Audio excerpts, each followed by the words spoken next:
కృపను బట్టి దేవుడు ఆజ్ఞాపించినటువంటి దేవుణ్ణి గణపరచడంలో నియమించబడినటువంటి క్రమం ప్రకారంగా ఈ ఆదివారపు దినాన ఆరాధన యందు ఏకీభవించేటువంటి స్థలములో మనం అందరం ఉన్నాము. ఇంతటి శ్రేష్టమైన సమయాన్ని, దేవుడికరమైన సమయాన్ని మనం దేవుడికి ఇవ్వలేదు కానీ దేవుడే మనకిచ్చాడు అనే ఆలోచనతో ఉదయకాల సమయంలోనే చక్కగా సిద్ధపడి ప్రారంభానికి ముందే ఈ స్థలానికి వచ్చి ప్రార్థించుటలోను, పాటలు పాడుటలోను, లేఖనాలు చదువుటలోను సహకరించినటువంటి పాల్గొన్నటువంటి మీ అందరికీ కూడా యేసుక్రీస్తు నామమున హృదయపూర్వక వందనాలను తెలియజేస్తున్నాను. అలాగే ఈనాటి ఈ క్రమాన్ని నడిపిస్తున్నటువంటి మన ప్రియులైన సుబ్బారావు గారు కూడా మన తెలియజేస్తున్నాను. ఈరోజు దేవుని వాక్య భాగంలో నుంచి మనం నేర్చుకోబోతున్నటువంటి పాఠ్యాంశము ఏమై ఉందంటే హతసాక్షుల ఆత్మ సాక్ష్యము అనేటువంటి అంశాన్ని మనం అయితే నేర్చుకుంటాం. హతసాక్షుల ఆత్మ సాక్ష్యము అని ఇది ఎందుకు నేర్చుకోవాల్సినంత అవసరం మనకు ఉందంటే, ఇందాక సోదరులు రాజారామ గారు చదివినటువంటి వాక్య భాగంలో హెబ్రీయులకు రాసిన పత్రిక 2వ అధ్యాయము 3వ వచనమునందు హెబ్రీ గ్రంథకర్త మాట్లాడుతున్నాడు. ఇంత గొప్ప రక్షణను నిర్లక్ష్యము చేసిన యెడల ఎలాగూ తప్పించుకుందుమో అని. అంటే నిర్లక్ష్యము అనే పదాన్ని గ్రంథకర్త వాడుతున్నాడు అంటే, అప్పటి కాలంలో కొందరు ఈ విషయంలో నిర్లక్ష్యం చేసినటువంటి వారుగా ఆయన కనిపించారు. ఏ విషయంలో? రక్షణ విషయంలో కానీ, రక్షణ కాపాడుకునే విషయంలో కానీ కొందరు నిర్లక్ష్యముగా ఉన్నారంట. చూడండి, ఆయన యొక్క ఉద్దేశం పూర్తిగా మనకు అర్థం అవ్వాలంటే అదే హెబ్రీయులకు రాసిన పత్రిక 10వ అధ్యాయము 24వ వచనం చూడండి. కొందరు మానుకొనుచున్నట్లుగా సమాజముగా కూడుట మానక. అంటే ఈ వాక్య భాగంలో ఆయన చెప్తున్నాడు, కొందరు ఏం చేస్తున్నారంట? మానేస్తున్నారంట. ఏం మానేస్తున్నారు? సమాజముగా కూడుకొనుట మానేస్తున్నారు. అది చూశాడు ఆయన. కొందరు మానుకొనుచున్నట్లుగా సమాజముగా కూడుట మానక అని అంటున్నాడు. సమాజముగా అంటే సంఘముగా కూడి ప్రార్థించటం, సంఘముగా కూడి పాటలు పాడటం, సంఘంగా కూడి ఆదివారం తండ్రిని దేవుని ఆరాధించడం, సంఘంగా కూడి రొట్టె విరవటం అనేది కొంతమంది మానేస్తున్నారంట. వారు మానేయటములో గల ఉద్దేశం ఏంటంటే, వాళ్ళు చచ్చిపోయిన వాళ్ళు కాదు. వాస్తవంగా చనిపోయి ఆరాధనకు రాని వాళ్ళు కాదు, చనిపోయి ప్రార్థన చేయలేనటువంటి వాళ్ళు కాదు. కానీ బ్రతుకున్నా ఎందుకు వాళ్ళు మానేస్తున్నారంటే, రెండవది రోగము కలిగిన వాళ్ళు కూడా కాదు. ఒకటి రోగాలు రాలేదు, 2 మరణం రాలేదు, అయినా కొందరు సమాజంగా కూడటం మానేస్తున్నారు, రక్షణను కొనసాగించటంలో నిర్లక్ష్యం చేస్తున్నారని ఇక్కడ గ్రంథకర్త మాట్లాడటం గల ఉద్దేశం ఏంటంటే, ఎందుకు మానేస్తున్నారు అంటే, రక్షణ కంటే, సంఘంగా కూడుకోవటం కంటే వాళ్ళు అనుకునే పనులు చాలా గొప్పవని వాళ్ళు అనుకుంటున్నారు, ముఖ్యమైనవని వాళ్ళు అనుకుంటున్నారు. ఆరాధన పెళ్లి ముఖ్యం, ఆరాధన ఉద్యోగం ముఖ్యం, ఆరాధన కుటుంబం ముఖ్యం అని అనుకుని భావనతో మీరు ఉంటున్నారు. వాస్తవికంగా చెప్పాలి అంటే రక్షణ అనేది లేక సంఘముగా కూడుకునటం అనే దాని గురించి ఆయన ఏం మాట్లాడతాడంటే, ఇది గొప్పది,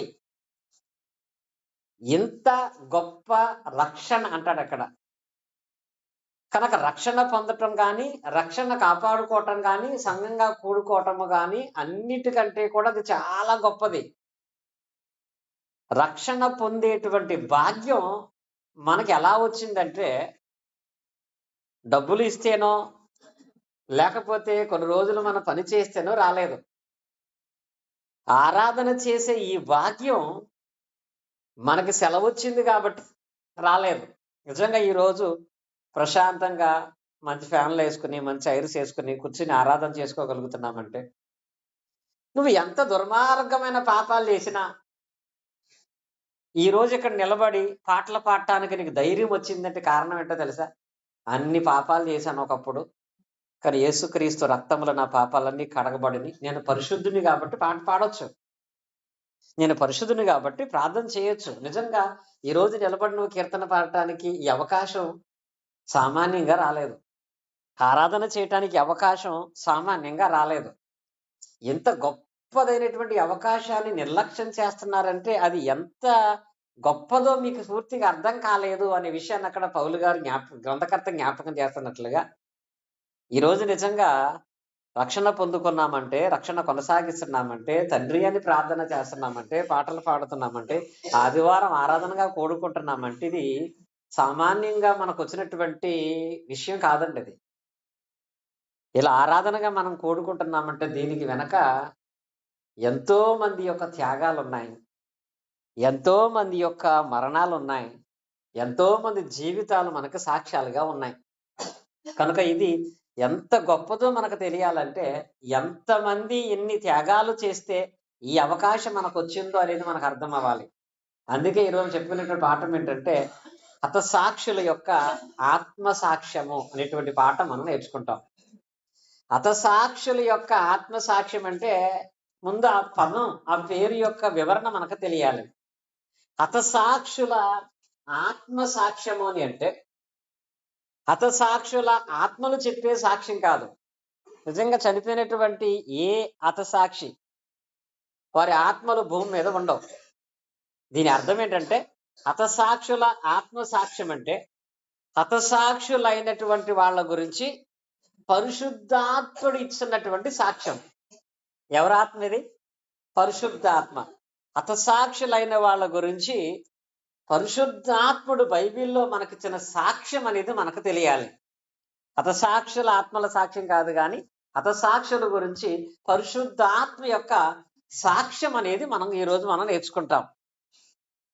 అది నేర్చుకోవాలి అంటే అసలు హతసాక్షి అంటే ఏంటి? హతసాక్షి అంటే తెలియపరిచారు. ఇప్పుడు ఉదాహరణకి స్వార్థం కోసం ఎవరినైనా చంపేశాడంటే వాడిని హంతకుడు అంటారు. స్వార్థం కోసం చంపేవాడు హంతకుడు అయితే దేవుని కొరకు సత్యము కొరకు చంపబడినటువంటి వాళ్ళు హతసాక్షులు. ఇది మనం ప్రకటన గ్రంథంలో చదువుతాం. ప్రకటన గ్రంథంలోకి మనం వెళ్ళినట్లయితే 6వ అధ్యాయం మనం చదువుకున్నట్లయితే ప్రకటన గ్రంథము 6వ అధ్యాయము 9వ వచనం చూడండి. ఆయన 5వ ముద్ర విప్పినప్పుడు దేవుని వాక్యము నిమిత్తము తాము ఇచ్చిన సాక్ష్యము నిమిత్తమును వధింపబడిన వారి ఆత్మలను బలిపీఠము క్రింద చూచితిని. ఈ వాక్య భాగంలో ఏ ఆత్మలంటివి? ఏ ఆత్మలు? వధింపబడిన వారి యొక్క ఆత్మలంట. వధించటం అంటే ఏంటి? నరకటం. చంపబడినటువంటి వాళ్ళు. చెప్పాను కదా, చంపిన వాడు హంతకుడు, చంపబడిన వాడు హతసాక్షి. అలాగే చంపబడిన ప్రతి ఒక్కడు హతసాక్షి కాదండి. భయంకరమైన నేరాలు చేశాడు, తీసుకెళ్ళి ఉరి తీశారు, అది హతసాక్షి అయిపోతాడా? ఎవడు హతసాక్షి అంటే ఇక్కడ చెప్పాడు కదండి, 2 ప్రాముఖ్యమైన విషయాలు. ఎవరు హతసాక్షులుగా ఉంటారు అంటే, ఒకటి తాము ఇచ్చిన సాక్ష్యము నిమిత్తమును దేవుని వాక్యము నిమిత్తము. అనగా దేవుని వాక్యము కొరకు, తాము కలిగినటువంటి సాక్ష్యము కొరకు ఎవరైతే చంపబడ్డారో వారు హతసాక్షులుగా ఉన్నారు. హతసాక్షులుగా వారు దేవుని యొక్క సింహాసనం కింద ఉండి మాట్లాడుతున్నట్లుగా ఇక్కడ అలంకార రూపకంగా మాట్లాడింది. ఏమంటున్నారు వాళ్ళు? బలిపీఠము క్రింద చూచి తిని వారు నాదా సత్యస్వరూపి పరిశుద్ధుడా, ఎందాక తీర్పు తీర్చక మా రక్తము నిమిత్తము భూమి నివాసులకు ప్రతిదండన చేయక ఉందువని బిగ్గరగా కేకలు వేసిరి. వీళ్ళందరూ ఎక్కడున్నారు? సింహాసనం కింద ఉండి అంటున్నారంట, మేము కలిగి ఉన్నటువంటి సాక్ష్యము కొరకు, వాక్యము కొరకు వధింపబడ్డాము అనే మాట అక్కడ వాళ్ళు మాట్లాడుతూ తీర్పును గురించి తండ్రి అయినటువంటి దేవుణ్ణి అడుగుతున్నటువంటి క్రమాన్ని అక్కడ మనం చూస్తున్నాం. కనుక ఇప్పుడు దేవుని కొరకు, దేవుని వాక్యము కొరకు వధింపబడినటువంటి వారే హతసాక్షులు. ఎలాంటి హతసాక్షులను క్రొత్త నిబంధన భాగంలో అనేక మందిని మనం చూస్తాం. క్రొత్త నిబంధన యందు హతసాక్షులైన వాళ్ళందరికీ కూడా సాక్ష్యం ఎవరు? ఎవరి సాక్ష్యాన్ని చెబుతూ వాళ్ళు హతసాక్షులయ్యారు? యేసుక్రీస్తు గురించి. కనుక హతసాక్షులందరికీ సాక్షి యేసుక్రీస్తు.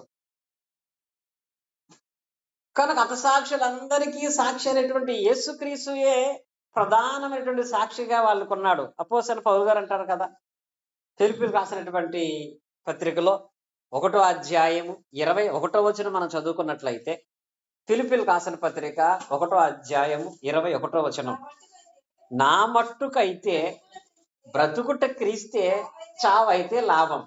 ఇక్కడ చూడండి, హతసాక్షిగా చేయబడినటువంటి ఒక వ్యక్తి హతసాక్షి కాకముందు చెప్తున్నాడు. ఏమంటున్నాడో తెలుసా? నేను బ్రతికితే క్రీస్తు కొరకే బ్రతుకుతాను. అంటే ఇతనికి సాక్షి ఎవరంటే క్రీస్తు.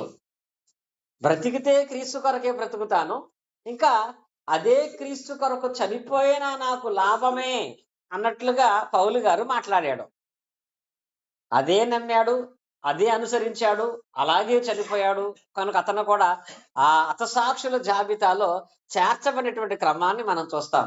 ఇలా క్రీస్తు కొరకు వాళ్ళందరూ హతసాక్షి అయిపోయి అంత విశ్వాసాన్ని వాళ్ళు కలిగి ఉన్నారంటే వాళ్ళకి ఏమర్థమైందో తెలుసా? క్రీస్తు కొరకు వాళ్ళు వధింపబడేటట్లుగా తమను తాము అప్పగించుకోవటానికి గల కారణం, వాళ్ళు గ్రహించింది ఏంటంటే, మేము క్రీస్తు కొరకు వధింపబడటం కాదు, అసలు క్రీస్తే మా కొరకు ముందు వధింపబడ్డాడు. ఏమయ్యాడండి? ఆయన కోసం మనం చేసేది చాలా తక్కువ, కానీ మన కోసం ఆయన చేసింది చాలా ఎక్కువ. మన కోసం ఆయన వధింపబడ్డాడు, చంపబడ్డాడు. అపోస్తలుడైన పౌలు గారు ముందే చెప్తాడు కొరింథీ పత్రికలో. చూడండి, కొరింథీ రాసిన మొదటి పత్రిక 5వ అధ్యాయము 7వ వచనాన్ని మనం చదువుకున్నట్లయితే, మీరు పులిపిండి లేనివారు గనుక క్రొత్త ముద్ద అవుటకై ఆ పాసదైన పులిపిండి తీసి పారవేయుడి. అంతేకాక క్రీస్తు అను మన పస్కా పశువు వధింపబడెను అనే మాట అక్కడ రాయబడింది. ఎవరు వధింపబడ్డారంట? క్రీస్తు కూడా మొదట వధింపబడ్డాడు. కనుక చెప్పాలంటే సత్యము ఆయన అయి ఉన్న, సత్య ప్రకారముగా వధింపబడినటువంటి హతసాక్షి ఎవరంటే యేసుక్రీస్తే. ఆయన ఇక్కడ అంటాడు, మీరు పులిపిండి లేని వారై ఉండాలని, కొత్త ముద్దగా ఉండాలని ఆయన పస్కా బలి పశువుగా మీ కొరకు వధింపబడ్డాడు అనేటువంటి మాట అక్కడ లేఖన భాగాల్లో మనం చూస్తున్నాము. కానీ ఇప్పుడు నేర్చుకోవే మొదటిది ఏంటంటే, క్రీస్తు మన కొరకు వధింపబడే విషయంలో, క్రీస్తు వధింపబడే విషయంలో క్రీస్తు కంటే ముందు తండ్రి అయినటువంటి దేవుని మనసును ఒకసారి నేర్చుకుందాం. క్రీస్తు హతసాక్షిగా, అంటే క్రీస్తు సత్యము కొరకు, మనందరి పాపముల కొరకు ఆయన వధింపబడ్డాడంటే, ఆయన వధింపబడటానికి అంగీకరించింది ఎవరు? ఆయన తండ్రి అయినటువంటి దేవుడు, మన తండ్రి అయినటువంటి దేవుడు కూడా. ఆయన తండ్రి అయినటువంటి దేవుడు తన కుమారుడైనటువంటి యేసుక్రీస్తు వారిని వధించినటువంటి క్రమంలో ఆయన మనస్సును ఒకసారి లోతుగా మనం ఆలోచించినట్లయితే, తండ్రి అయినటువంటి దేవుని మనస్సు అనేది ఎలా ఉంటది? నిజంగా పాత నిబంధన భాగములో మన తండ్రి అయిన దేవుని మనస్సును గురించి ఆలోచిస్తే, అంత మంచి మనసు కలిగి, అంత జాలి కలిగినటువంటి తండ్రి అయిన దేవుడు తన కుమారుని మన కొరకు ఎలా బలిచ్చాడనిపిస్తుంది. ఇప్పుడు ఎగ్జాంపుల్ గా చెప్పాలంటే, పాత నిబంధన భాగంలో ఆదికాండం ఒకసారి మనం జ్ఞాపకం చేసుకున్నట్లయితే, ఆదికాండం అనే వాక్య భాగంలో 21వ అధ్యాయం మనం చూసినట్లయితే 15వ వచనం చూడండి. 21వ అధ్యాయం 15వ వచనం, ఆ తిత్తిలో నీళ్లు అయిపోయిన తరువాత ఆమె ఒక పొద కింద ఆ చిన్నవాణ్ణి పడవేసి, ఆ చిన్నవాని చావు నేను చూడలేను అనుకుని ఇంటి వేత దూరం వెళ్ళి అతనికి ఎదురుగా కూర్చుండిను, ఆమె ఎదురుగా కూర్చుండి ఎలుగెత్తి ఏడ్చుచుండినని రాయబడింది. ఇక్కడ ఉన్నటువంటి వాక్య భాగంలో సందర్భం మనకు తెలుసు. హాగరు గురించి, తన కుమారుడైన ఇష్మాయేలు గురించి. హాగరు యొక్క స్వభావం మంచిదా చెడ్డదా? ఆమె గుణం చాలా చెడ్డది. ఒక రకంగా చెప్పాలంటే హాగరు విశ్వాసఘాతకురాలు చెప్పాలంటే. విశ్వాసఘాతకురాలు. ఏమాత్రం మంచి మనసు లేనటువంటి స్త్రీ. చేసిన మేలు మర్చిపోయే గుణాన్ని కలిగినటువంటి స్త్రీ. అలాంటి విశ్వాసఘాతకురైనటువంటి హాగరు తన కుమారుడైనటువంటి ఇష్మాయేలు ఇరువురు కూడా అబ్రహాము కుమారుడైనటువంటి ఇస్సాకును ఎగతాళి చేసినప్పుడు అబ్రహాము తన ఇంట్లోంచి పంపించేస్తే హాగరు ఆ తప్పిదము చేసి ఆ బిడ్డను తీసుకుని ఎగతాళి చేశాడంటే వయసు చిన్నదా పెద్దదా? చిన్నది పెద్దదండి. ఇస్సాకు పాలు విడిచిన దినమంది ఇస్సాకును చూసి ఎగతాళి చేశాడంటే ఇష్మాయేలు. ఒక రకంగా కొంచెం పెద్ద వయసే, మరీ పెద్ద వయసు కాదు కానీ పెద్ద వయసే. ఎగతాళి చేసినప్పుడు అప్పుడు హాగర్ ఆ కొడుకును తీసుకుని ఎటాలలో తెలియక ఒక బాటిల్ నిండా నీళ్లు పట్టుకుని వెళ్ళిపోతుంది అరణ్యంలో. ఇలా కొంత దూరం వెళ్ళేటప్పటికి ఇందులో నీళ్లు అయిపోయినాయి. ఆ పిల్లవాడేమో దాహం కొరకు అడుగుతున్నాడు. ఆ బిడ్డ ఎంత విసిగిచ్చాడో గాని అసలు కన్న తల్లికి ఇష్మాయేలు మీద కోపం వచ్చి అక్కడ చూడండి ఆ పిల్లవాడిని అక్కడ కూర్చోబెట్టా పడేసా. ఏముంది అక్కడ? ఆ వాక్య భాగంలో చూసినట్లయితే ఆ పిల్లవాడిని అంట ఏం చేసింది? ఆమె ఒక పొడ కింద ఆ చిన్నవాడిని పడేసి ఏం చేసిందంట అంటే ఒక తల్లికి ఆ బిడ్డ మీద ఎంత అసహ్యం ఏర్పడినట్లుగా ఎంత కోపం వచ్చేసిందంటే ఆ పిల్లోడిని అక్కడ పడేసి ఏమందంటే ఇంక ఈడు చావు నేను చూడలేదని చెప్పి వాడిని ఒక పొద కింద అక్కడ అలా పడేసి ఆమె వెళ్ళి కొంచెం ఒక వింటి మీద దూరం అంటే ఒక రాయి విసిరి అంత దూరం వీళ్ళు అక్కడ కూర్చుని ఆమె ఏడుస్తుంది. ఈ పిల్లోడిని అక్కడ పడేసింది. కన్న తల్లే బిడ్డను విడిచిపెట్టేసింది. వాడు చచ్చిపోతాడు కాబట్టి వాడు చావు నేను కళ్ళారా చూడని దూరంగా వెళ్ళిపోయింది. ఆ టైంలో కూడా తల్లి కంటే ఉన్నతంగా దేవుడు ప్రేమించాడు. అట్లా ఆయన మనస్సు చూడండి. అంత కృతజ్ఞతాహీనురాలుగా ఉన్నటువంటి ఆ స్త్రీ విషయంలో కూడా దేవుడు అక్కడ హాగరును చూసి ఆ తల్లికి ఆ బిడ్డను దూరం చేయటం మంచిది కాదు, ఆ తల్లి మనసు బాధపడటం మంచిది కాదు అని చెప్పి కృతజ్ఞతాహీనురాలుగా ఉన్నటువంటి మంచి గుణం లేకపోయినటువంటి హాగరును దేవుడు ప్రేమించి మంచి మనసు కలిగిన దేవుడుగా అక్కడ హాగరుతో దేవుడు మాట్లాడి ఏమంటాడో చూడండి. దేవుడు ఆ చిన్నవాడి ఒక దేవుని దూత ఆకాశంలో హాగరు పిలిచి, హాగరు నీకేమొచ్చినది? భయపడకము, ఆ చిన్నవారున్న చోట దేవుడు వాని స్వరం ఉన్నాడు. నీవు లేచి ఆ చిన్నవాతి లేవనెత్తి చేతులు పట్టుకునము, వాడిని గొప్ప జనసముగా చేసేదనని. అంటే ఇక్కడ చూడండి, ఇక్కడ దేవుడు ఏమన్నాడు? నువ్వెందుకు ఏడుస్తున్నావు? భయపడొద్దు. నేను నీకు బిడ్డను దూరం చేసేవాడిని అయితే కాదు. ఇప్పుడు లేచి వెళ్ళు, నేను ఆ కుమారుని గొప్ప జనంగా చేస్తాను, నేను దీవిస్తాను, నువ్వు బాధపడకు అని చెప్పి పడేసిన కొడుకుని తీసుకొచ్చి మళ్ళీ చేతిలో పెట్టాడు. అతని పక్కనే దేవుడి మాట మాట్లాడేటప్పటికీ ఆ బిడ్డ పడుకున్న పక్కనే నీటి పొగ్గు ఒకటి పైకి లేచిందంట. అందులో మళ్ళీ నీళ్లు పట్టుకుని ఆ బిడ్డకు పట్టించి ఆమె తీసుకుని వెళ్ళి ఇష్మాయేలు వంశాన్ని కూడా దేవుడు దీవించాడండి. అంటే ఇందులో మనకేం కనపడుతుందంటే పిల్లల విషయంలో దేవుని మనసు అనేది ఎంత సున్నితంగా ఉంటది. తల్లి పడేసినా సరే దేవుడు మరలా ఆ తల్లి దగ్గరికి చేర్చే మనసు దేవునిది. అలాంటి మనసు కలిగినటువంటి వాడు దేవుడు. మరి అంత మనసు కలిగిన దేవుడు క్రీస్తుని మన కోసం ఎలా ఇచ్చేశాడు? ఎవరో బిడ్డ మీదే అంత ప్రేమ ఉండి ఆమె మనసు మంచిది కాకపోయినా ఆమెను ప్రేమించి కొడుకుని తీసుకొచ్చి అక్కడ ఒక అద్భుతమైన కార్యాలు చేసి నువ్వు భయపడొద్దు, బాధపడకు, ఇలాంటి దుఃఖం ఏ మనిషికి రాకూడదని ఆ తల్లి మనసును గ్రహించి ప్రేమించినటువంటి అదే దేవుడు మరి ఆయన కొడుకు విషయంలో ఎందుకు అంత ప్రేమను కలిగి చూపించలేకపోయాడు? కొన్ని హాగరు విషయంలో మాత్రమే అని అనుకుంటే ఆ తర్వాత భాగంలో మనం చూడండి, నిర్గమాకాండం మనం చదువుకున్నట్లయితే నిర్గమాకాండంలో 2వ అధ్యాయం మనము శుక్రవారం తరగతిలో దీని గురించి నేర్చుకున్నాం.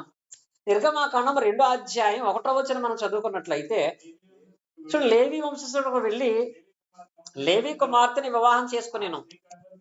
ఆ స్త్రీ గర్భవతి అయి కుమారుని కని వాడు సుందరుడిని చూచి 3 నెలలు వాని దాచెను. అటు తర్వాత ఆమె వారిని దాచలేక, ఈ వాక్య బాగా చూడండి, ఇక్కడ కూడా మనం చూస్తున్నాం. ఇక్కడ ఉన్నటువంటి ఈ స్త్రీ పేరేంటి?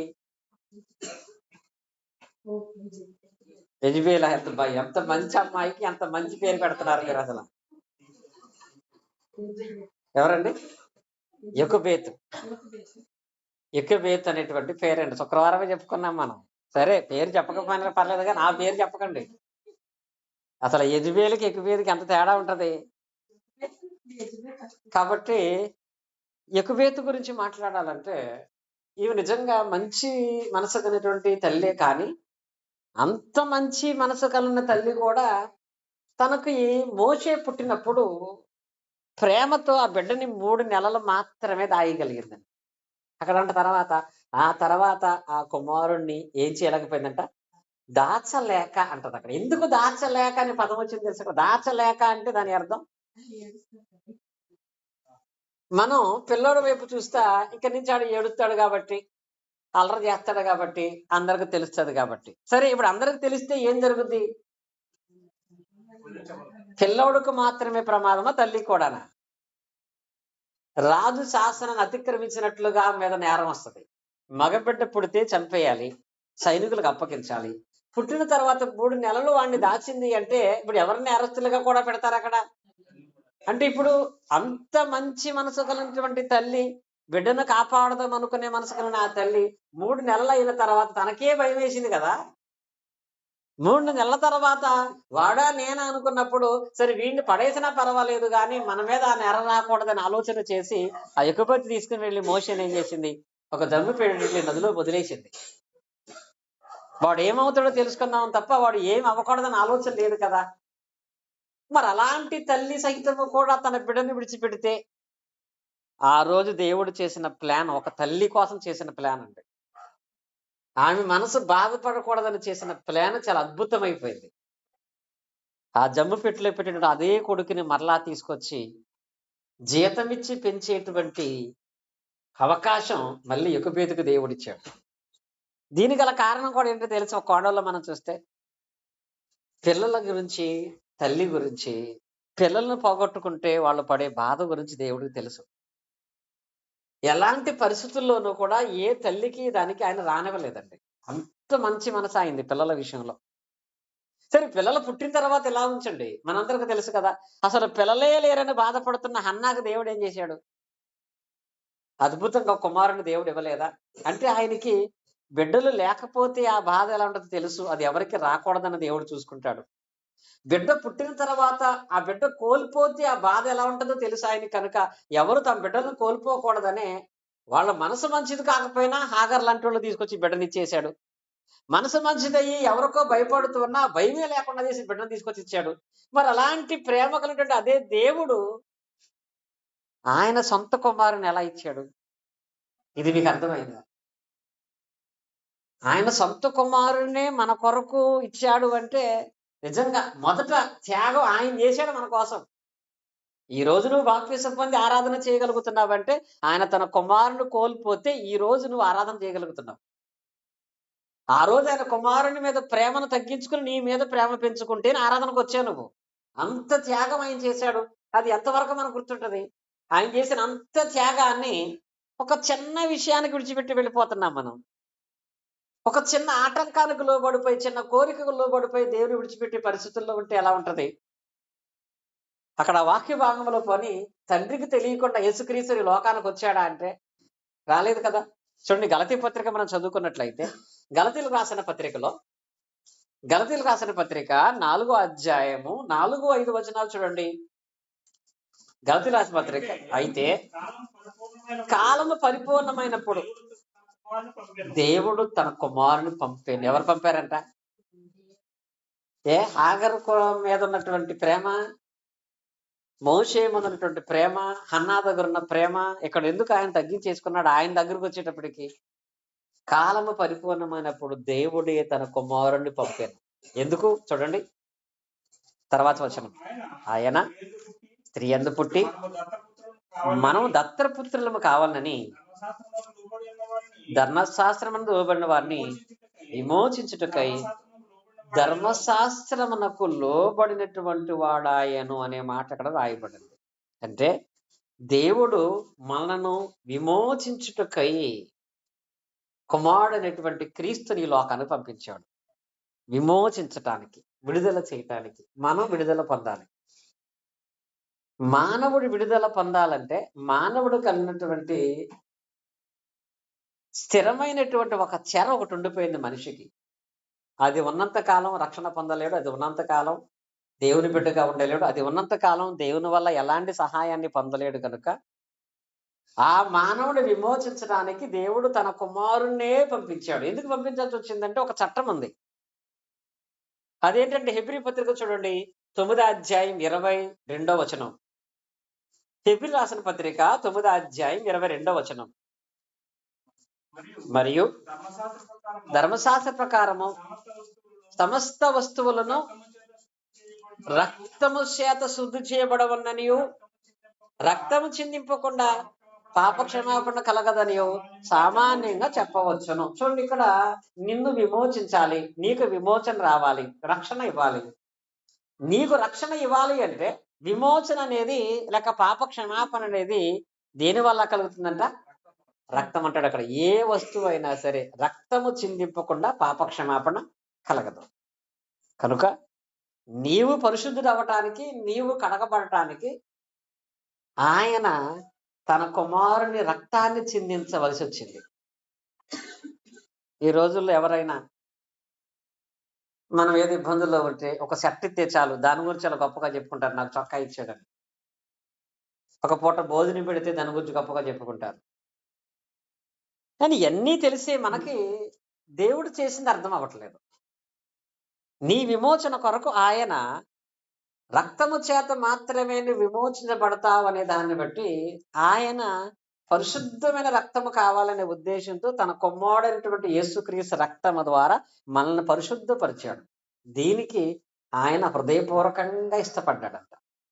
ఒక వాక్యం చూడండి, కొలసి పత్రిక చదివినట్లయితే కొలసలకు రాసిన పత్రిక 1వ అధ్యాయం 20వ వచనం.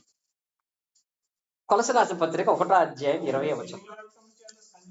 శిలువ రక్తము చేత సంధి చేసి ఆయన ద్వారా సమస్తమును, అవి భూలోకమందున్నవైనను పరలోకమందునైనను వాటన్నిటిని ఆయన ద్వారా తనతో సమాధానపరుచుకొనవలననియు తండ్రి అభిష్టమైందంట. ఎవరు అభిష్టం? ఏమి అభిష్టం? అది క్రీస్తు రక్తము ద్వారా మనమందరమును కూడా పరిశుద్ధపరచబడి ఆయనతో సమాధాన పడాలనేది ఆయన అభిష్టమైందండి. ఇష్టపూర్వకంగా ఆయన తన కుమారుని మన కొరకు పంపించాడు. రక్తము చేత, శిలువ రక్తము చేత మనం అందరం విమోచింపబడాలని. మరి ఇంత గొప్ప త్యాగాన్ని తండ్రి దేవుడు చేసినప్పుడు దానికి ప్రతిగా మన కృతజ్ఞత జీవితం అనేది ఎలా ఉంటది? పరిశుద్ధ గ్రంథంలో మనం చదువుకున్నటువంటి సందర్భాలు మీరు చూడండి. నదిలో పడేసిన కొడుకును తీసుకొచ్చి మళ్ళీ తిరిగి దేవుడు ఆమె చేతిలో పెడితే ఆ బిడ్డ గురించి ఎంత కృతజ్ఞతగా ఉంది ఆ యోకెబెదు. ఉందా లేదా? నదిలో పడేసిన ఆమె కొడుకునే తీసుకొచ్చి ఆమెకి ఇస్తే ఆమె కొడుకు తీసుకొచ్చి ఆమెకే ఇచ్చాడు. ఇచ్చినప్పుడు ఆమె ఏం చెప్పింది తన కొడుకుతో? ధనం కంటే దేవుడు ముఖ్యము, దేవుని పరిచర్య ముఖ్యము, దేవుని యందు విశ్వాసత ముఖ్యమని చెప్పి అక్కడ ఆమె ప్రత్యేకంగా చెప్పిన సందర్భాన్ని మనం చూస్తున్నాం కదా. అలాగే హన్నా ఉంది.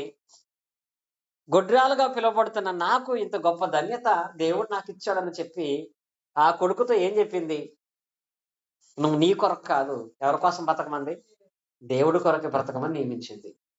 వాళ్ళ పిల్లల్ని వాళ్ళకిస్తేనే వాళ్ళకి అంత కృతజ్ఞత ఉంది కదా. కానీ మనకు చేసిన కార్యం హాగరుకు చేసిందంటే గొప్పది, యోకెబెదుకు చేసిన దానికంటే గొప్పది. ఇంకా చెప్పాలంటే హన్నాకు చేసిన దానికంటే కూడా చాలా ఉన్నతమైంది. ఎందుకంటే ఆయన మన పిల్లల్ని మనకివ్వలేదండి, ఆయన కుమారుని మన కొరకు ఇచ్చాడు. అది కూడా సామాన్యంగా ఇవ్వలేదండి. ఆయన ఎలా ఇచ్చాడు? ఆయన రక్తము చేత మనను సంధించుకుని సమాధాన పడటానికి ఇష్టపూర్వకంగా ఆయన తన కుమారుడైనటువంటి ఆయనని ఈ లోకానికి మన కొరకు పంపించాడు. తన ప్రియ కుమారుని రక్తము ద్వారా మనకి విమోచన కలిగించబడింది. ఇది గొప్ప రక్షణ. ఎవరి కొరకు తన బిడ్డనివ్వడు.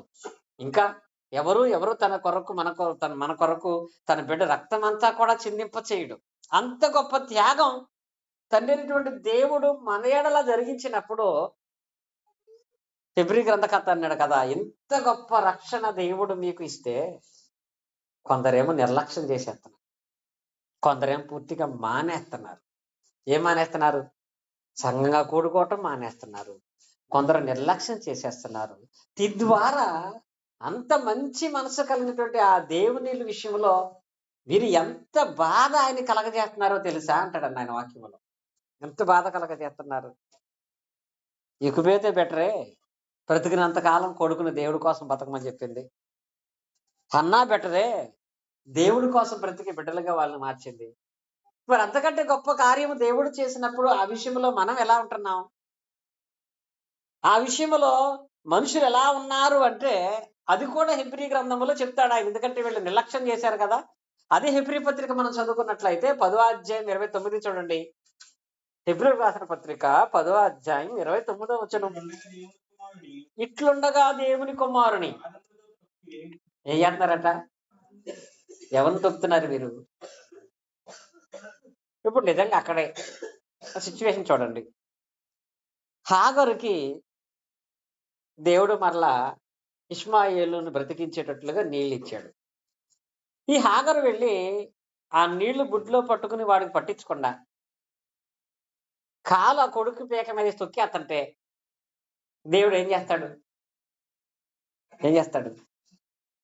ఆ బిడ్డ కోసం ఆయన మాట్లాడి ఆమె మనసు మంచిది కాకపోయినా అంత సహాయం చేసి నీళ్ళు ఇస్తే ఈ హాగరు ఇష్మాయేల్ని కాలుతో తొక్కుతుంటే ఆ దేవుడు ఊరుకుంటాడా?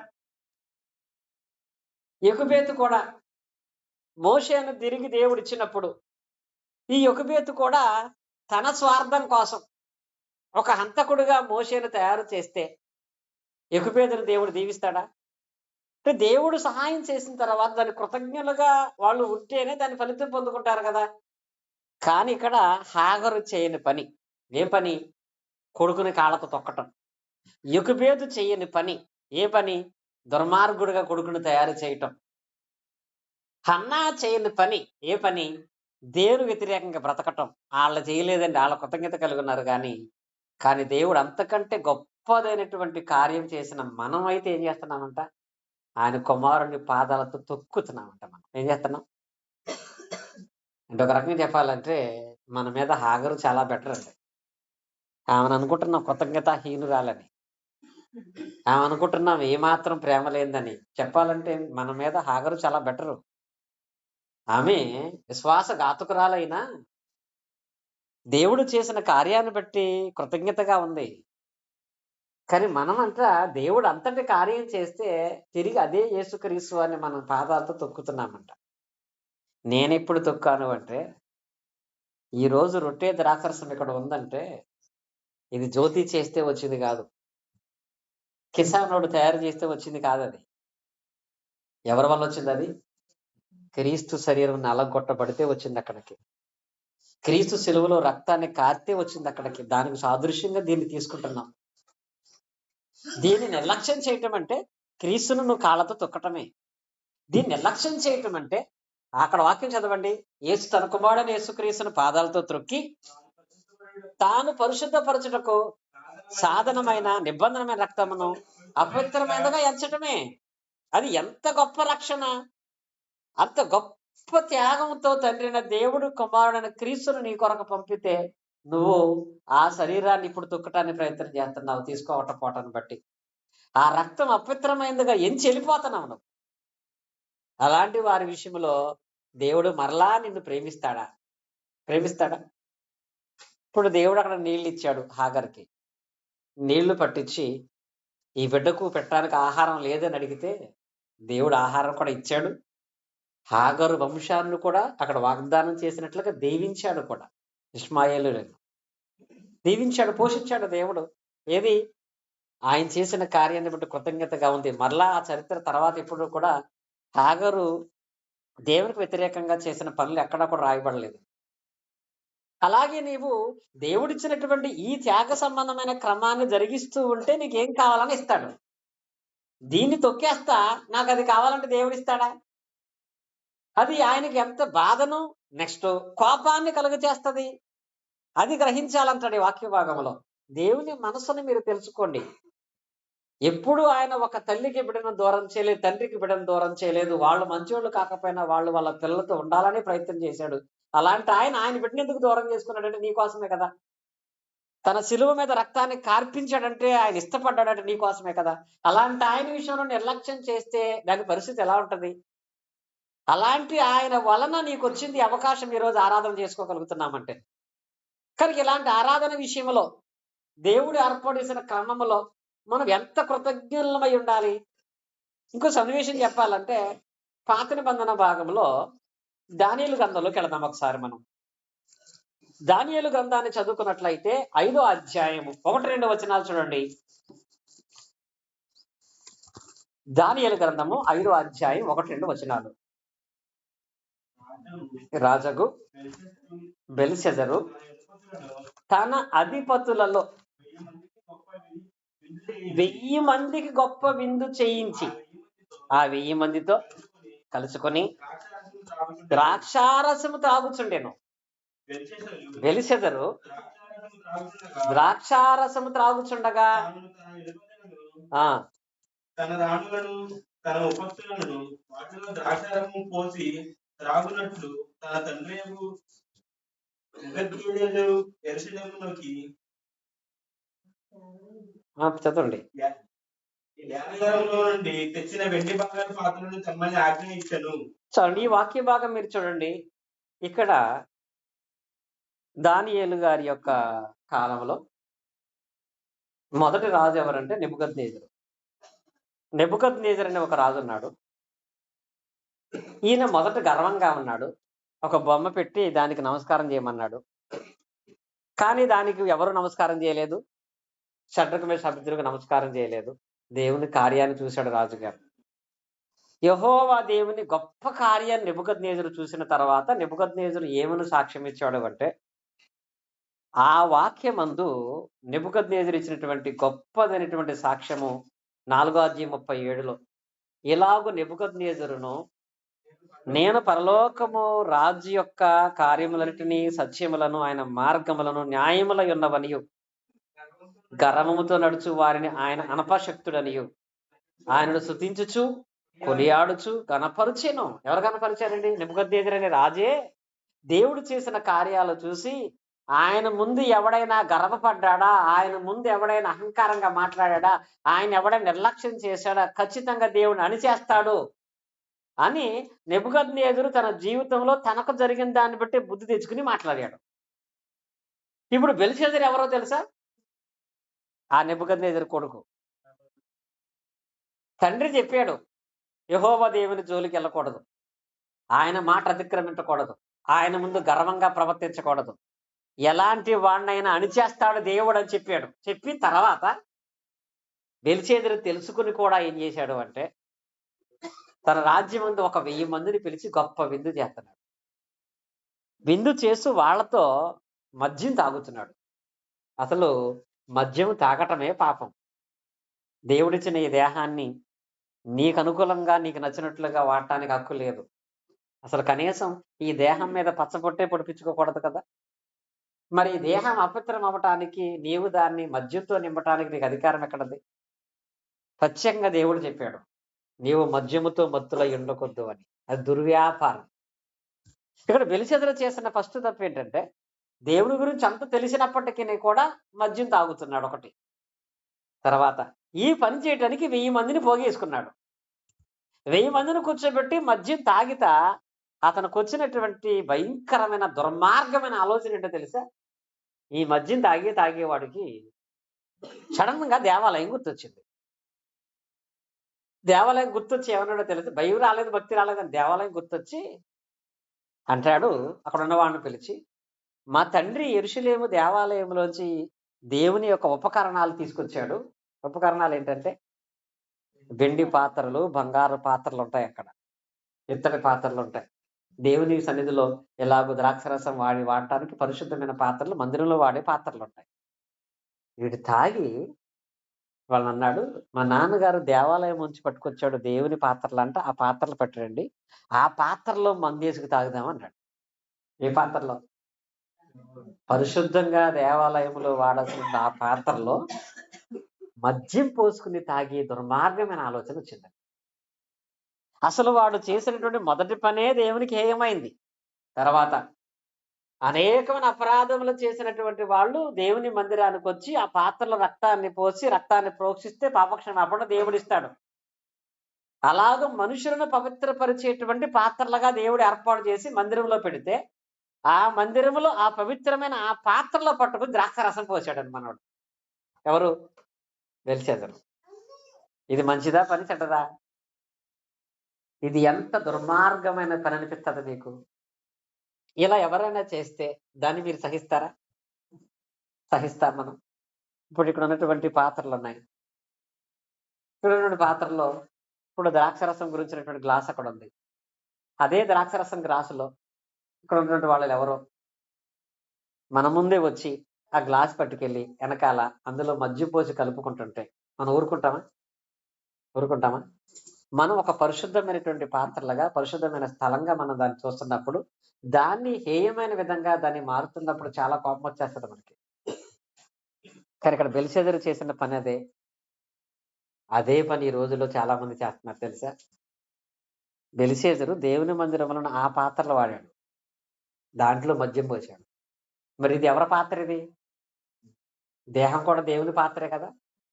మరి దేహం కూడా దేవుని పాత్ర అయినప్పుడు దీంట్లో నువ్వు దేవునికి వ్యతిరేకమైంది ఏం పోసినా నువ్వేం చేసినట్టు? బెల్షెజరుకి నీకు తేడా ఏముంది? అతను దేవునికి వ్యతిరేకంగా దూరమై పాపం చేయటమే తప్పు. మళ్ళీ దానిలో దేవుని పాత్రను పట్టుకొచ్చి వాడటం ఇంకంత భయంకరమో తెలుసా? నెబుకద్నెజరు బయట తప్పులు చేశాడు, విగ్రహం చేపించాడు, నమస్కారం చేయమన్నాడు. దానియేలు పట్టుకెళ్ళి సింహాల బోన్లో పడేశాడు. బయట తప్పులు కాబట్టి దేవుడు క్షమించాడండి. 7 సంవత్సరాలు కొంచెం శ్రమ పట్టి పిచ్చోడు పై తిరిగినా మళ్ళీ నార్మల్ అయిపోయాడు నెబుకద్నెజరు. కానీ బెల్షెజరుకు దేవుడు ఒక్క రోజు కూడా టైం ఇవ్వలేదు తెలుసా? ఎందుకని? అతను అపవిత్రపరిచింది, అపవిత్రమైన దానికి వాడిన దేన్ని? దేవుని పనిముట్టును అపవిత్రమైన దానికి వాడాడు కనుక ఆ బెల్షెజరు విషయంలో చూడండి, మనం ఇంతకుముందు ఒక పాఠం నేర్చుకున్నాం దాని గురించి. బెల్షెజరుకి ఒక భాషలో ఒక పదం వాడాడు దేవుడు. అది ఏ భాష ఇప్పటికి కూడా తెలియదని చెప్పాను. ఏంటది ఆ భాష? మేనే టెకేల్ ఒపారిసిస్ అని ఒక సబ్జెక్ట్ నేర్చుకున్నాం మనం.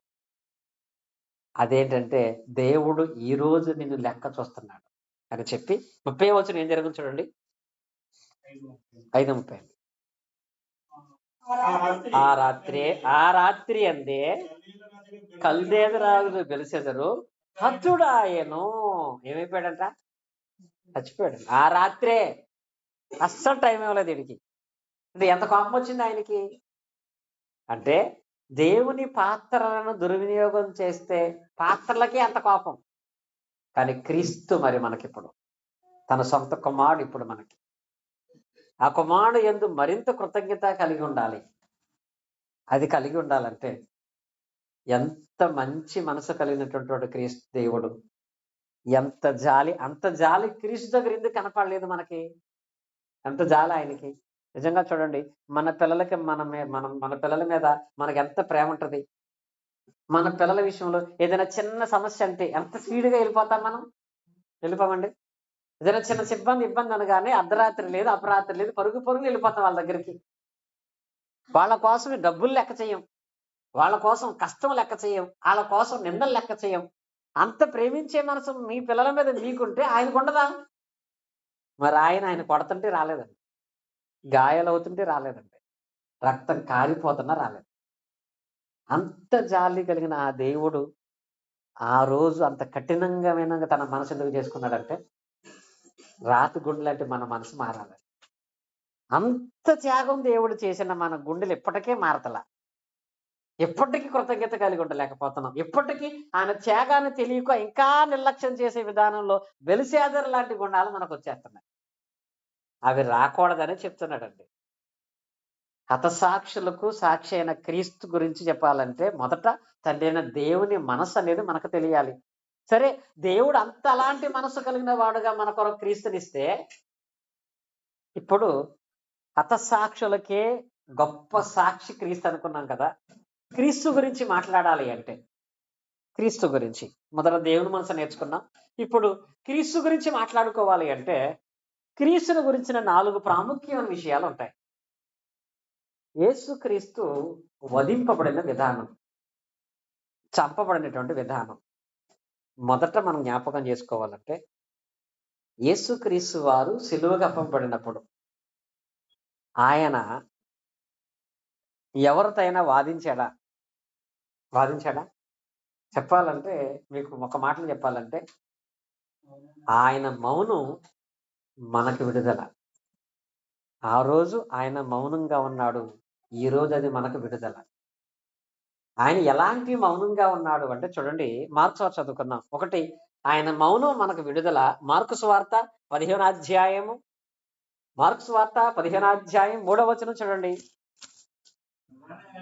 ప్రధాన యాజకులు ఆయన మీద అనేకమైన నేరములు మోపగా పిలాతు ఆయనను చూచి, మరలా నీవు ఉత్తరమేమి చెప్పవా?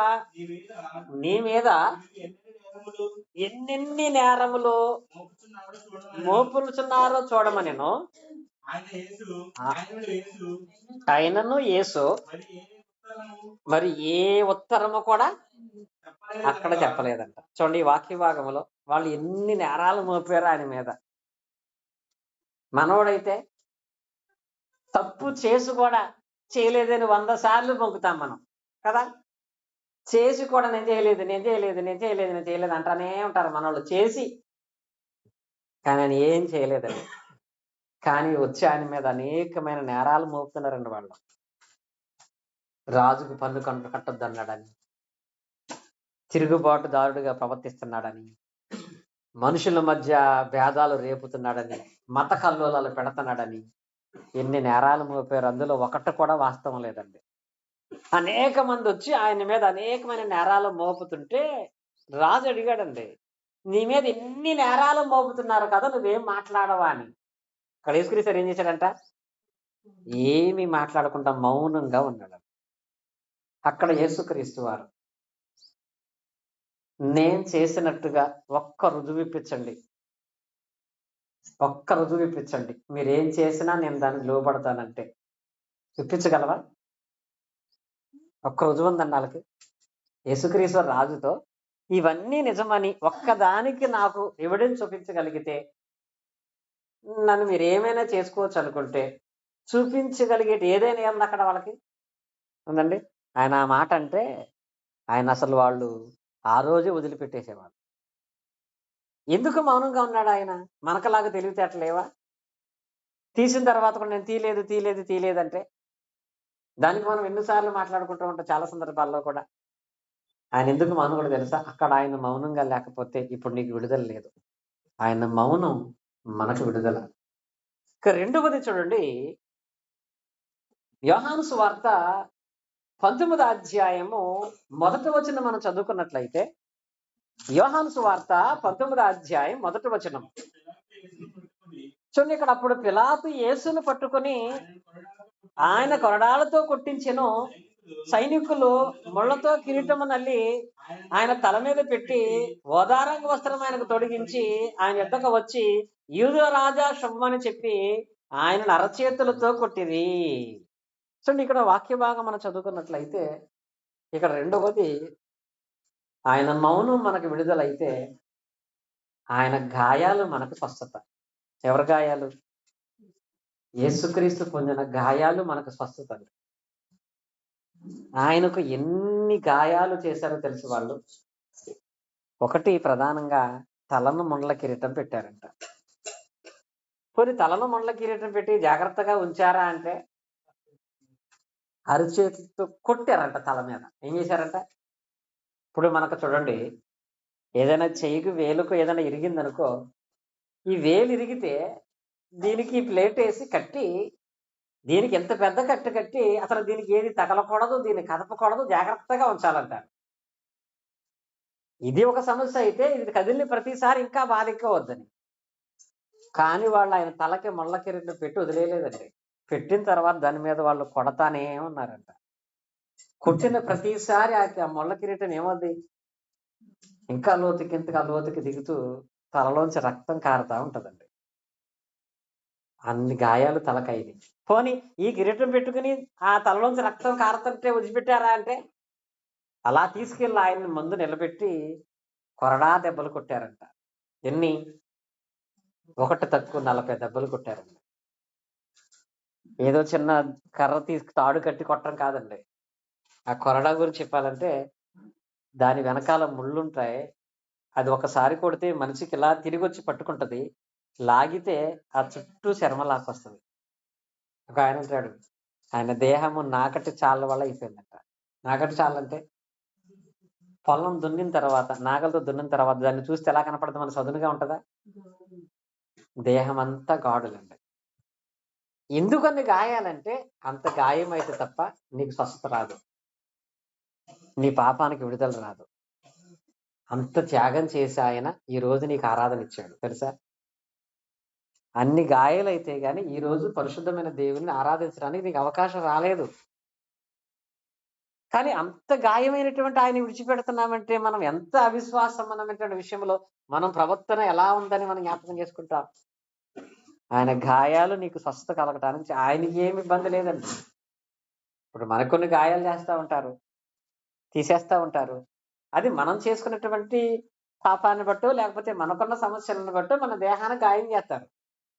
కానీ నీ గాయాలు కట్టడానికి ఆయన గాయాలు చేసుకోవటం ఏంటి? నీ పాపం అనే గాయం తీసివేయబడటానికి, రక్తము చిందించడానికి ఆయన దేహమంతా కూడా గాయాలు చేయబడ్డాడు. ఇది రెండవది. అయితే మూడవది చూడండి, అదే యోహాను సువార్తలో 19వ అధ్యాయంలోనే 34వ వచనం. సైనికులలో ఒకడు ఈటతో ఆయన ప్రక్కలో పొడిచెనని మాట రాయబడింది. ఇంకోటి ఏమొచ్చింది ఇక్కడ? ఈటతో ఆయన ప్రక్కలో పొడిచారు. ఇది నాలుగోది ఆయన జరిగిన దాంట్లో. మధ్యలో ఇంకొకటి ఉంది. ఏంటది? కాళ్ళు చేతుల్లో ఏం చేశారు? ఆయనకి మేకులు కొట్టారు, మేకులు గుచ్చబడినాయి. ఇంకా ఫైనల్ గా వెళ్ళి ఒకడు ఈటుతో ఏం చేశాడంట? కింద నుంచి పొడిచాడంట పైకి. ఈటుతో ఆయన పక్కలో పొడిచాడండి. ఇన్ని గాయాలు ఎందుకు అంటే రక్తం కారాలి గనుక, రక్తము చిందించబడితేనే మనకు విమోచన ఉంది గనక ఆయన అన్ని గాయాలు పొందాడు.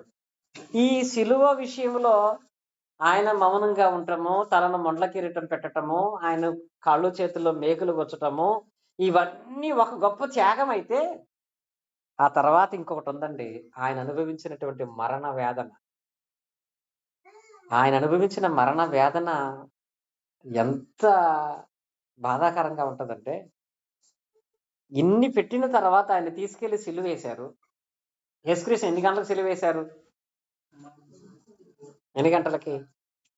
మార్క్స్ వార్త 15వ అధ్యాయము 25వ వచనం చూడండి. మార్క్స్ వార్త 15వ అధ్యాయము 28వ వచనంలో, 25 అండి, 15:25. ఆయన సిలువ వేసినప్పుడు పగలు 9 అంటే పొద్దున్నే 9 గంటలకు సిలువ వేశారు ఆయన. 9 గంటలకు సిలువ వేస్తే అదే గాయాలు, అదే రక్తం, అదే ముళ్ళ కిరీటం. ఆ సిలువ మీద ఎంత టైం అన్నాడు ఆయన? 6 గంటలు. 3 గంటల దాకా ఎన్ని గంటలు? 6 గంటల పాటు ఆయన మరణ యాతన అనుభవించాడు, మరణ వేదన అనుభవించాడు. అంత మరణ వేదన ఎవ్వరూ అనుభవించారండి. అంత ప్రేమ కూడా ఎవరికి ఉండదు తెలుసా? ఇప్పుడు బిడ్డనివ్వటానికి తల్లి హాస్పిటల్కి వెళ్ళినప్పుడు ఈ రోజులు ఎలా ఉంటుంది? నొప్పులు వస్తుంటే ఏమంటారు తెలిసి, బాధపడలేను కానీ నాకు ఆపరేషన్ చేసేయండి అంటారు. అసలు ఆ టైంలో వాడు చచ్చిపోయినా పర్లేదు అనిపిస్తుంది. నీ బిడ్డ కొరకు నీకే అంత సహసహనం. కానీ ఆయన 6 గంటలండి మనిషిగా నిన్ను విమోచించడానికి, నీ గాయాలకు స్వస్థత ఇవ్వటానికి, నీకు రక్షణ ఇవ్వటానికి ఆయన 6 గంటలు వేదన పడితే తప్ప నీకు రక్షణ రాలేదు. ఆ వేదన భూమి మీద ఎవరూ పొందనటువంటి వేదన. ఎంత వేదన పడి ఆయన చివరిలో ఒక్క మాట మాట్లాడకపోతే ఈ రోజు మనం ఆరాధించడానికి ఉండేవాళ్ళమే కాదండి. ఏమో తెలుసా? ఆయన పొందినటువంటి ఆ మరణాన్ని బట్టి అందరూ చెప్పించబడేవాళ్ళు. రాదా శాపం? శాపం రాదా?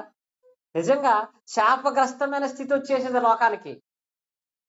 ఒక పరిశుద్ధమైనటువంటి వ్యక్తిని అన్యాయముగా చంపితే అది ఎంత శాపముగా ఎంచబడుతుంది.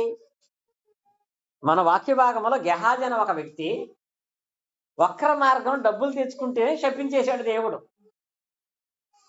మరి ఇక్కడ ఇంత పరిశుద్ధమైనటువంటి యేసుక్రీస్తు వారి రక్తము భూమి మీద చెందిందంటే నిజంగా అది ఎంత శాపగ్రస్తం అయ్యేది. కానీ లాస్ట్ లో ఏమన్నాడు ఆయన చూడండి, లోక 23:34లో, లోకాసు వార్త 23 అధ్యాయము 34వ వచనం. 23:34 యేసు తండ్రి యేసు తండ్రి వీరేమి చేయించున్నారో వీరెరుగరు గనక వీరిని క్షమించు అని మాట్లాడండి ఆయన. అంత యాతన పడుతూ అన్ని గాయాలయ్యి అంత శ్రమ పడుతూ కూడా ఏమన్నాడు ఆయన, దయచేసి ఇప్పుడు నాకు జరిగిన దానిని బట్టి వీళ్ళెవరి మీదకి శిక్ష రానివ్వకు, దీన్ని క్షమించు అని ప్రార్థన చేశాడు ఆయన. అంత త్యాగం చేసి నీవు క్షమించబడాలని ఆలోచన యేసుక్రీస్తు వారు చేశారు.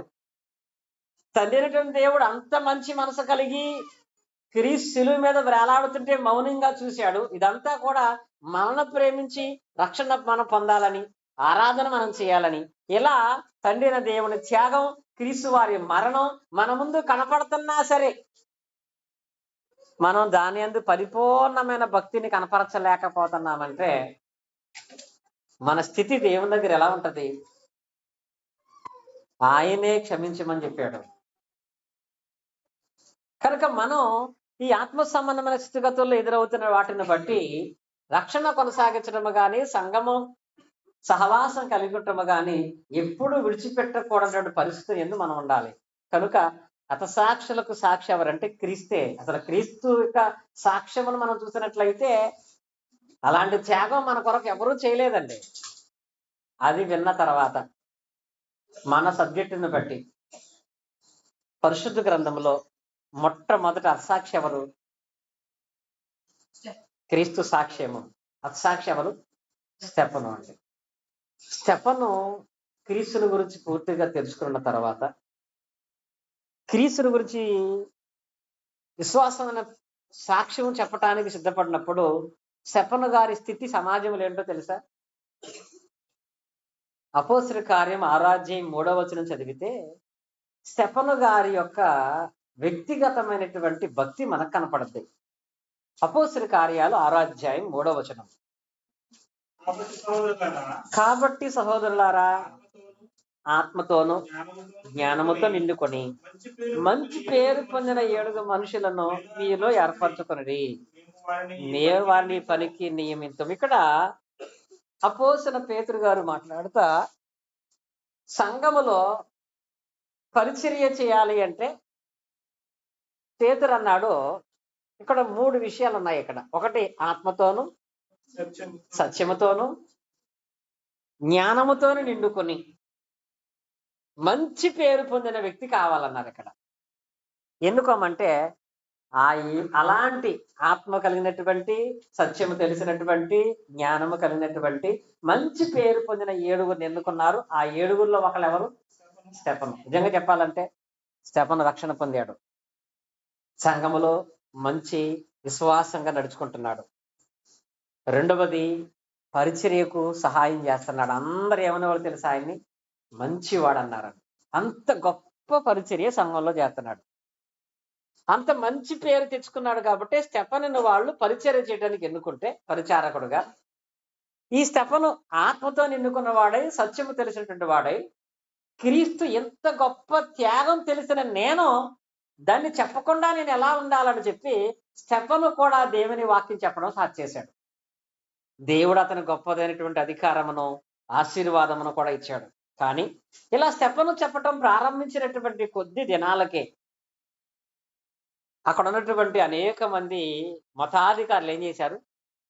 ఆయన్ని రాళ్లతో కొట్టి చంపేశారు.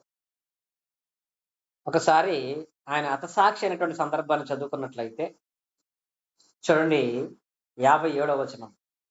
అప్పుడు వారు పెద్ద కేకలు వేసి చెవులు మూసుకుని ఏకముగా అతని మీద పడి పట్టణం వెలుపలకు అతన్ని వెళ్ళగొట్టి రాళ్ళు రువ్వి చంపిరి. ఏం చేశారంట? రాళ్లతో కొట్టేశారు. ఇక్కడ రాళ్లతో కొడుతున్నప్పుడు ఎందుకు కొడుతున్నారంటే వాళ్ళు, మీ అందరి కొరకు సిలువలో త్యాగం చేశాడు యేసుక్రీస్తు. ఆయన అంత గొప్ప శక్తిమంతుడయ్యుండి ఆయనే దేవుని కుమారుడై ఉన్నాడు. మీరు సిలువ వేసిన ఈ యేసే ఈ రోజు క్రీస్తు అయి ఉన్నాడని వాళ్ళు చెబుతుంటే, మేము యేసుని సిలువ వేశామా, అయితే మాది తప్ప, మమ్మల్ని హంతకులు అంటావా అని చెప్పి క్రీస్తుని గురించి ప్రకటిస్తున్న చెప్పన మీద వారు రాళ్ళు వేశారు. ఇక్కడ రాళ్ళు దెబ్బలు తగులుతున్నప్పుడు చచ్చిపోయేదాకా అతను ఏదైతే ప్రకటిస్తున్నాడో దాని మీద నిలబడ్డా, పక్క వెళ్ళిపోయాడా? సహజంగా మనమైతే ఏం చేస్తాం? కొట్టనంత సేపు మనమే అంటాం, ఒక దెబ్బ కొడితే చాలు, నాకు సంబంధం లేదంటాం. ఇంకొంచెం బలంగా ఉంటే 4 దెబ్బలు కొడితే సంబంధం లేదంటాం. కానీ నిజంగా శబన గురించి మాట్లాడితే రాళ్ళు తగులుతుంటే అతను తనకు తగిలే రాళ్ళు కంటే కూడా వీళ్ళు తెలియక ఈ దుర్మార్గమైన మనసు నన్ను కొడుతున్నారు, నన్ను కొడుతుంటే వీళ్ళ మీదకి ఎలాంటి శాపం వస్తుందో ఆలోచన చేస్తున్నాడండి. భయం వేస్తుంది వాళ్ళకి. ఎవరికి అంటే శపన గురించి చెప్పాలంటే అక్కడ ఏ పిల్లోడు కూడా ఎవరు ఆలోచించరు అలాగే. ఇప్పుడు ఉదాహరణకి మా జ్యోతి మా అబ్బాయిని కొడుతుంది అనుకోండి. మా అబ్బాయిని కొడుతుంటే మా వాడు ఏమనుకుంటాడు, నన్ను ఎంత గట్టిగా కొట్టేస్తుంది, ఎంత బాగా కొట్టేస్తుంది, ఏమాత్రం ప్రేమ లేకుండా కొట్టేస్తుంది, ఇలా కొట్టి మా అమ్మ చేతులు ఇప్పుడు పడిపోతాయా అనుకుంటాడు అనుకోడా. కానీ స్టెఫన్ ఆలోచన ఏంటో తెలుసా, ఈ అబ్బాయిని పెద్దలతో కొడుతుంటే ఆ పిల్లోడు, నాకు ఈ కర్ర ఇంత గట్టిగా తగులుతుంది కదా, మా అమ్మ చేతిలో ఉన్న ఆ కర్ర మా అమ్మ చేతికి ఇంకెంత నిప్పు తగులుతుందో అని అనుకుంటాడు. ఏ పిల్లోడైనా అనుకుంటాడండి. అలా స్టెఫన్ అనుకున్నాడు. ఎంతమంది నన్ను రాళ్ళతో కొట్టేస్తున్నారు, ఒకవేళ దేవుడు కోపగించి వీళ్ళు ఏమన్నా చేసేస్తాడేమో, వీళ్ళకి ఏం అవ్వకూడదని అంత గాయాలవుతూ అలాగని పోనీ స్టెఫన్ అక్కడ ఈ రోజు వరకు యేసుక్రీస్తు గురించి నేను ప్రకటించలే, యేసుక్రీస్తు చెప్పిందంత అబద్ధము, యేసుక్రీస్తు దేవుడే కాదన్నాడు అనుకో, అక్కడ ఏమవుతుందో తెలుసా, ఆ రోజుతో ఆయన్ని చూసి అనేక మంది క్రీస్తుని వెంబడించే వాళ్ళందరూ కూడా వాళ్ళు కూడా ఏం చేస్తారు, ప్రార్థన చేయటం మానేస్తారు. కనుక సంఘము ఆరాధన మానకూడదని, రక్షణ కాపాడుకోవాలని తాను చనిపోతున్నా సరే ప్రకటిస్తూనే ఉన్నాడు స్టెఫన్ అండి. ఆ రోజు స్టెఫను చేసినటువంటి ఆ త్యాగం సువార్త యెరూషలేము నుంచి బయటికి వెళ్ళింది. ఒకరికి చెప్పాలంటే యెరూషలేము నుంచి బయటికి వెళ్ళటం కాదు, ఈ రోజు ఎక్కడి వరకు వచ్చిందంటే స్టెఫను చూపించినటువంటి ధైర్యమే. ఆ రోజు స్టెఫను ఒక దెబ్బ తగలగానే దేవుని విషయంలో అవిశ్వాస అయిపోతే ఆ తర్వాత వచ్చిన క్రైస్తవులు కూడా అలాగే అయిపోయేవాళ్ళు. కొట్టినప్పుడల్లా మానేత్తి సత్యం ప్రకటింపబడేదా? స్టెఫనును చూసి పేతురు, పేతురును చూసి యాకోబు, వీళ్ళందరూ కూడా అదే సాక్ష్యం కొరకు నిలబడ్డారు. స్టెఫను త్యాగం ఈ రోజు నీ యొక్క ఆరాధన. సమయం అయిపోయింది. ఒక వ్యక్తి గురించి చెప్పాలంటే అపోస్తులు ఒక ఆయన ఉంటాడు. మీకు ఒకసారి అపోస్తుల మరణాల గురించి చెప్పాను నేను. ఈ అపోస్తుల మరణాల్లో ఒక హతసాక్షి, అంటే అపోస్తులు 12 మందిలో కూడా 11 మంది హతసాక్షులు అయ్యారు అని చెప్పాను ఒకసారి నేను. ఈ 11 మందిలో ఒక ఆయన ఉంటాడు, అతని జ్ఞాపకం వచ్చినప్పుడల్లా నా కళ్ళల్లోనే నీరు వస్తూ ఉంటాయండి. ఆయన పేరేంటో తెలుసా? బర్తలోమై. ఆయన దేవుని వాక్యం ప్రకటిస్తూ అనేక చోట్ల వాక్యం విస్తరింపబడటానికి ఆయన పొందిన మరణం ఎలాంటిదో తెలుసా? బర్తలోమై ఎలా మరణించాడు గుర్తుందా మీకు? ఆయన బ్రతుకుండగానే ఆయన చర్మం మొత్తం లాగేశారు. అసలు ఆ మాట వింటేనే బాధేస్తుంది. ఏం చేశాడో తెలుసా? ఒక ద్వీపానికి వెళ్ళి అక్కడ ఒక రాజుగారు ఉంటే ఆ రాజుగారు కొడుక్కి మెదడుకు సంబంధించిన జబ్బు వచ్చిందంట. ఈయన వెళ్ళి ఆ రాజుగారి కుటుంబానికి వాక్యం చెప్పి ప్రార్థన చేస్తే ఆ రాజుగారు కొడుకు మెదడుకు వచ్చిన జబ్బు తగ్గింది. తన కొడుకు జబ్బు తగ్గగానే ఆ దేశం యొక్క రాజే బాప్తిసం పొందాడు. చాలా గొప్ప సేవ జరుగుతుంది. ఎప్పుడైతే రాజు బాప్తిసం పొందాడో ఆ రాజు గారికి ఒక తమ్ముడు ఉన్నాడండి. వాడి పేరు అష్టిజన్ అనే తమ్ముడు. వీడు అసలు దేవుని నమ్మడం. మా అన్నయ్యకి ఈ బర్తలోమై బాప్తిసం ఇచ్చాడని అక్కడ ఉన్నటువంటి అన్యులైనటువంటి వాళ్ళని కొంతమందిని పోగేసి ఈ బర్తలోమైని పట్టుకెళ్ళి ఒక చోట కూర్చోబెట్టి బ్రతుకుండగానే మొత్తం చర్మం అంతా ఒలిచేశాడు. ఇలా చర్మం ఒలుస్తుంటే దేవునికి స్తుతులు చెబుతూ సత్యాన్ని నమ్మండి అని చెప్పాడు తప్ప దేవుని దూషించలేదు. చర్మం ఒలిచేస్తున్న దేవుని పని మానని భర్తులము ఎక్కడ, చలిగాలేస్తుంది ప్రార్థన మానేస్తామని మనం ఎక్కడ? మన పరిస్థితి ఏంటండి? చర్మం ఒలిచేస్తున్నా సరే సత్యాన్ని ప్రకటించండి. అలాంటి త్యాగాలు ఈ రోజు నీ ఆరాధనకి ఆధారం. అలాంటి త్యాగాలు ఈ రోజు నీ రక్షణకు మూలం. అంత త్యాగంతో అంతమంది అసాక్షులైతే నీకు ఆదివారం ఇస్తే దాన్ని ఎలా చేయాలి మనం? అందుకు చెప్పాడు హెబ్రీ గ్రంథకర్త ఏమని, ఎంత గొప్ప రక్షణ నిర్లక్ష్యం చేయాలి.